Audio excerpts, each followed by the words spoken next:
இன்றைக்கி நம்ம பார்க்க போகிறது காமனாக கைகளில் வலி, வீக்கம், மறுத்து போதல் அண்டு தூக்கம் கெடுதல் அப்படிங்கிற தொந்தரவு கடைசி 2 விரல்களில் கொடுக்கக்கூடிய ஒரு கண்டிஷனை பற்றி பார்க்க போகிறோம். இது ரொம்ப காமனாக வரக்கூடிய ஒரு பிரச்சனை. அது மட்டும் இல்லாமல் இது நடக்கிறதுக்கு முக்கியமான காரணம் வந்து இந்த அல்னார் நர்வ் அப்படிங்கிற ஒரு நரம்பு வந்து அழுத்தத்திற்கு உள்ளாகிறதால ஏற்படக்கூடியது. இந்த அப்ஸ்ட்ரக்ஷன் ஆஃப் த நர்வ் எங்கே நடக்கலாம் அப்படின்னா, ஒன்று இந்த எல்போ இந்த ரீஜனில் நடக்கலாம், இல்லைன்னா இந்த மணிக்கட்டு இந்த இடத்துல நடக்கலாம். பட்டு இந்த 80% ஆஃப் த டைம் வந்து நமக்கு இந்த எல்போ ரீஜனில் தான் நடக்கும். இது கடந்து வர்ற பாதைகளில் அதில் சில விதங்களில் இருக்கக்கூடிய ஷீட்ஸோ இல்லை ஃபேஷியோவோ அதுக்கு மூலம் வந்து அப்ஸ்ட்ரக்ஷன் ஏற்படுகிறதால வரக்கூடிய ஒரு பிரச்சனை. காமனாக பார்த்திங்கன்னா இது வந்து ஒபீஸாக இருக்கவங்களுக்கோ இல்லை தைராய்டு இருக்கவங்களுக்கோ இல்லை ஓவர் ஸ்ட்ரெயின் பண்ணுறவங்களுக்கோ ரொம்ப ஜிம்லாம் போயிட்டு அதிகமாக செவியராக ஸ்ட்ரெயின் பண்ணி ஒர்க் அவுட் பண்ணுறவங்களுக்கோ அதை தாண்டி சில ஆட்டோமின் கண்டிஷன்ஸ் இருக்கிறவங்க, ருமட்டாய்டு ஆர்த்ரைட்டிஸ், நர்வ் ப்ராப்ளம் இருக்கிறவங்க, இவங்க எல்லாருக்கும் காமனாக வரும். குறிப்பாக பெண்களில் இது ரொம்ப காமனாக வருது.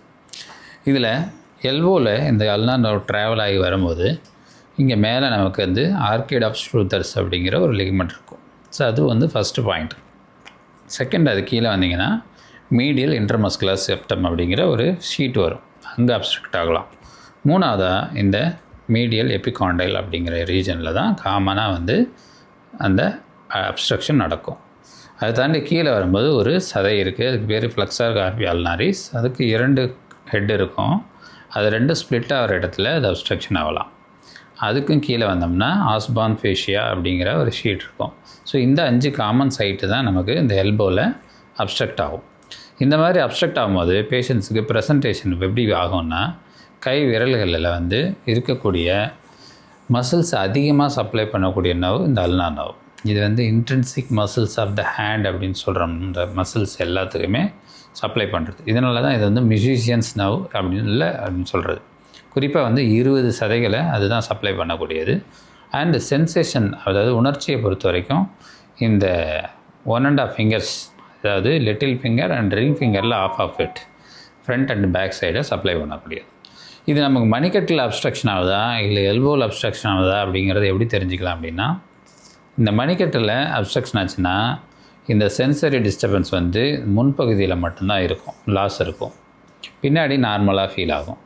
அதே சமயத்தில் இங்கே எல்போவில் நமக்கு அப்ஸ்ட்ரக்ஷன் ஆச்சுன்னா இந்த முன்பகுதியும் சரி பின்பகுதி சரி 2 பக்கமே இந்த மறுத்து போகிற தன்மை பேஷண்ட்டுக்கு ப்ரெசென்ட் ஆகும். ஏன் சொன்னோம்னா, இந்த டார்சல் பிரான்ச் அப்படிங்கிறது பின்பகுதியாக வரக்கூடிய பிரான்ச் வந்து இந்த ரிஸ்ட்டிலேருந்து ஒரு 10 சென்டிமீட்டருக்கு முன்னாடியே அது பிரான்ச் வந்து ஆரிஜின் ஆகிடும். ஸோ அதனால் ரிஸ்ட்டில் கயன்ஸ் கெனால் அப்படிங்கிற ஒரு கெனால் வழியாக தான் அந்த நர்வ் வந்து ட்ராவல் பண்ணி உள்ளே போகும். அந்த இடத்துல அந்த ஆர்ட்ரி அண்ட் லிகமெண்ட்ஸ் அது கூட சேர்ந்து போகும்போது அந்த கெனாலில் அப்ஸ்ட்ரக்ஷன் ஆனாலும் இந்த மாதிரி சிம்டம்ஸ் வரும். பட் இதில் நம்ம என்ன புரிஞ்சுக்கணும் அப்படின்னா, இது மைல்டு டு மாடரேட் சிம்பிள் ஸ்டேஜஸில் இருக்கும்போது நீங்கள் அந்த ஆர்த்தோபெடிக் டாக்டரை கன்சல்ட் பண்ணும்போது அவங்க அதை ஈஸியாக கிளினிக்கல் எக்ஸாமினேஷன் நீங்கள் சொல்கிற கம்ப்ளைண்ட்ஸ் வச்சு கண்டுபிடிச்சிருவாங்க.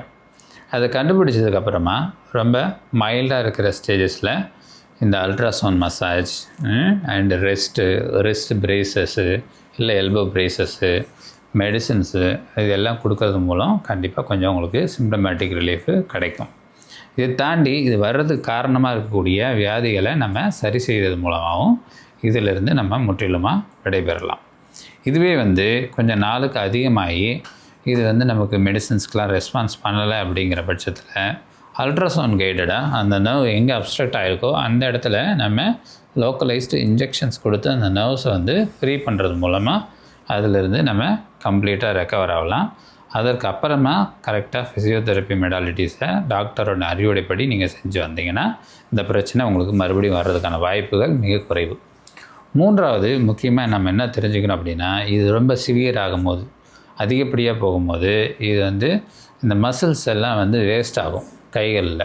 இது வந்து ஹைப்போதீனார் மசில்ஸ் அப்படின்னு சொல்லுவாங்க. இது வேஸ்டிங் நடக்கும்.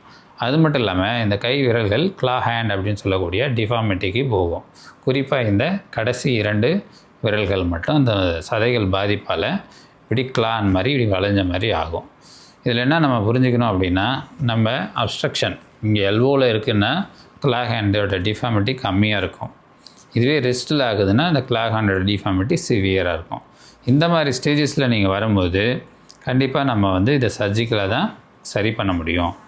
அது எப்படி சரி செய்யுது அப்படின்னு கேட்டிங்கன்னா, இந்த கியூபிட்டல் டனல் அப்படிங்கிறத கம்ப்ளீட் ரிலீஸ் பண்ணுறது மூலமாகவும், இல்லைன்னா அதை எண்டோஸ்கோப்பி மூலமாக அந்த நரம்பை ஃப்ரீ பண்ணுறது மூலமாகவும் இந்த பிரச்சனையிலேருந்து உங்களுக்கு கண்டிப்பாக விடிவு கிடைக்கும்.